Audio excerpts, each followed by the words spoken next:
Missing someone, love with all your heart. Missing someone.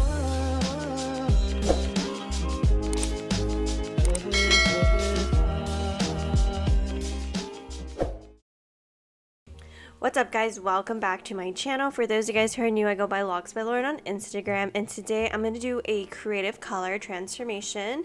So my client came in with a faded color that we had done, I want to say maybe like 3 or 4 months ago. So her roots have grown out and the color has pretty much faded. Underneath all this was kind of like a rainbow tone, and then on the top we did a blue with a red money piece, and this is just it, totally completely faded. The color is still pretty vibrant in some areas at the root, but overall everything is pretty washed out and needs a refresher. So we're going to be relightening her roots, and then we're going to be going opposite of the color wheel pretty much with the tones that we're going to be doing in her hair today.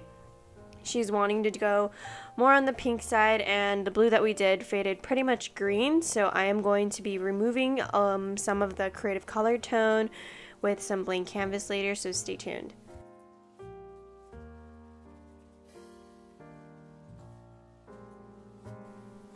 So the technique that I'm going to be doing to relighten my client's roots is basically just slicing her whole head.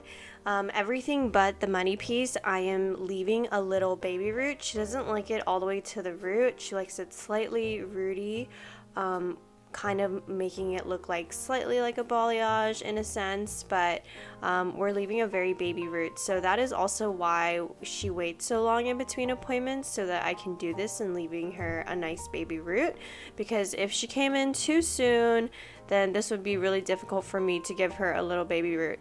So I'm basically just taking slices back to back and making sure that my slices are very paper thin, I can see through them, and I am fully saturating her hair.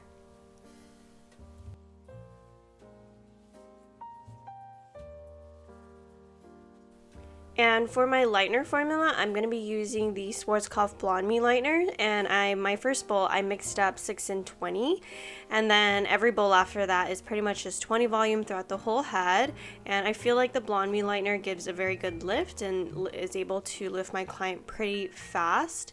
And she is naturally, I would say, a level 5, 6-ish, but she lifts really well and pretty quickly, so I never really have a problem lightening her hair, even though sometimes she waits a little bit longer, or if this was rootier, because she lifts really well.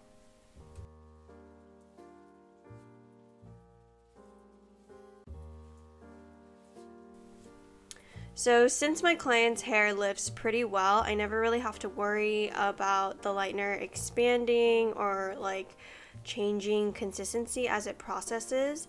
I know that some clients of mine that have a bit more stubborn hair or just take a little bit longer to lift, sometimes the lightener can like start expanding because it's kind of taking a while, or they could have like a little bit of mineral buildup.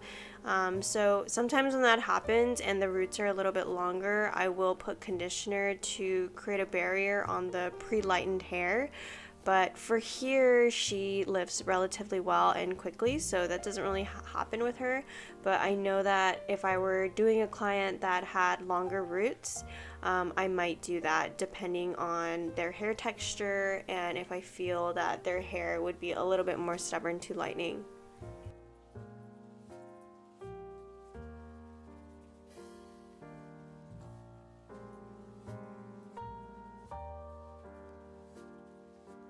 So as I get to the sides here, I am detailing her hairline along the hairline, and I normally don't do this, but for her I am, because later we are going to be hitting the root of her whole money piece area. So I want this to be as close to the root as possible so that I can neatly touch up the root where it touches her scalp basically. And so this area I am pretty much highlighting and painting as close as I can to the root. and I'm pretty much doing that for the whole hairline because she likes to have a pretty bold money piece chunk in the front where it touches her scalp, and then all the foils in the back, she likes those foils to be on the more rootier side.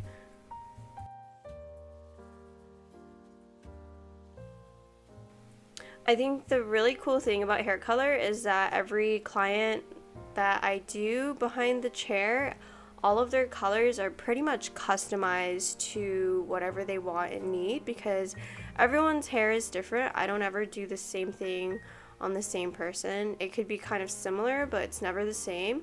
So for instance, the technique that I'm doing, like for her highlights, I don't do this highlighting technique on any of my other clients because this is what she specifically wanted.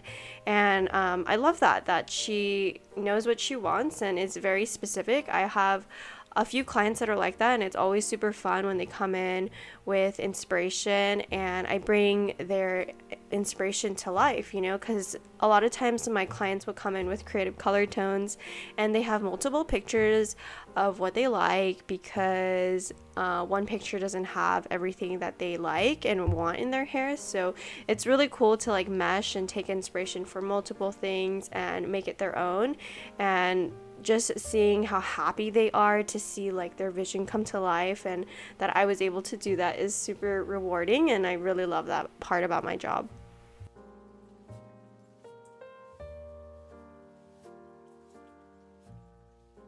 Okay, so moving on, you can see as I get towards the front money piece here, I do a lot of foils because I want that front money piece to be really chunky, and then once I'm done with that, I go and continue back on the sides doing that rooty look on the back. And you can tell as I'm coming up the sides here, everything below the crown area I do a little bit closer to the root, and then as I get closer, like right around where she would part her hair above the crown or above the occipital, I do make it slightly more rooty the way that she likes it. So I kind of alter and change just depending because I feel like leaving more root on the top looks better than leaving more root on the bottom when she wears her hair up and stuff.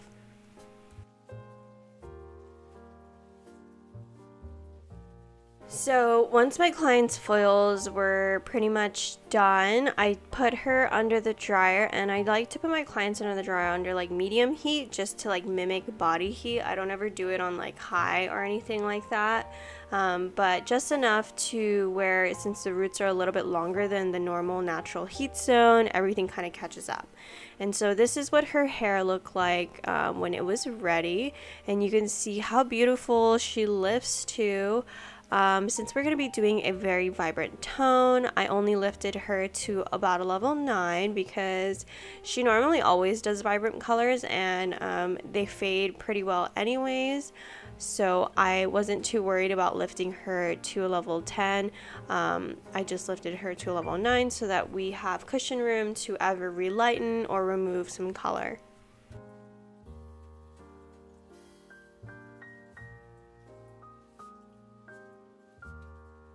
So I am going to be using Pulp Riot's blank canvas, and if you guys haven't used the blank canvas, which is their semi-permanent color remover, you guys are seriously missing out if you guys use the Pulp Riot semis, because this stuff is like magic. And I just mix it with 6 volume, and I always measure on a scale.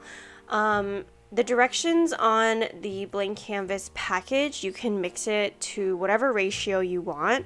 I particularly like to mix it about 1:3 with 6 volume, and it still works amazing. And it's always come through. It's never let me down ever. Just sometimes you might need multiple layers of it, but the hair always feels pretty freaking good after removing some semi-permanent color. So just to save some time, as the front was still processing, I went ahead and started to apply the blank canvas on the back, and I found that the back area here is where she had the most amount of pigment that was still very dark. And the reason why is because the hair underneath here doesn't catch a lot of water when you shower or sun when you're out, so it doesn't really fade as well as the top layer of your hair. Also, the hairs back here are a bit more dense and coarse, so they tend to grab and hold color a little bit better. So after I put the blank canvas on, I started to wipe her money piece hairline area, and I didn't get it on footage when I started to tap her root, but I tapped her root once I was done foiling everything, and then that's when I put her under the dryer for a bit. But now that it's ready, I'm pulling out the foils with a wet damp towel just to stop the processing of it all, and then we're gonna just let the blank canvas continue to process, and then the front foils, and when they're ready, we'll rinse them out, blow dry her, and then get her ready for some semitones. So for her semitones, I'm going to be using the Pulp-Rite Semis, of course. For her root, I'm going to be doing Velvet Straight, and then her mids and ends are going to be Jam, and then that money piece right in front is going to be Straight Cupid. I chose to do Velvet on the root because her roots are pretty much blondish yellow, and then the mids and ends are going to be Jam because I wanted something that had more of a pinker tone to it. So Jam is a purple that is more on the pinker side, and then for her money piece area, we're just going to be putting Straight Cupid, so everything kind of just ties together with the pinks and purples. So you guys know that when I put on my Pulp-Rite Semis, I like to work in quadrants, especially when I am blending two tones together. So I started off on the front side, which I always do, and I started to root her with Velvet on top, and then I went back in and started to melt in the Jam. And also, you guys can see from the back on this angle how well the blank canvas removed a lot of that like dark blue and green. I don't know if you guys remember what it looked like, but you guys can go back and see, but it removed a lot of it, so it's definitely light enough. The reason why I had to remove some of it though was because we were going to be putting Jam right on top of that like bluish greenish area, and it was very much vibrant still with the blue and green. So if I didn't remove some of it and we put Jam right on top of it, it would have mudded her hair out because they're pretty much opposite colors on the color wheel. So it would have made it like a weird muddy color that didn't look super vibrant. So it was necessary for me to use the blank canvas, but luckily blank canvas is super gentle on the hair, and her hair felt pretty much like we didn't even do anything to it. So now I'm going in with Cupid on the money piece, and this is my favorite. Like, I love Cupid. It is such a pretty hot pink that isn't neon but bright, and if you guys haven't tried it, you guys should, because look at that. Oh my god, that pop of pink in the front is literally everything. I was so obsessed. I really love that we did like a variation of like pink and purple. I feel like everything looks super cohesive and well blended, and the money piece just pops so well against the velvet and the Jam on her hair. I feel like because of how green and blue she came in, this should fade a lot nicer, and hopefully by the time we do her roots next time, we can do another fun color. But anyways, thank you guys so much for watching and tuning in to this week's episode, and I will talk to you guys next week.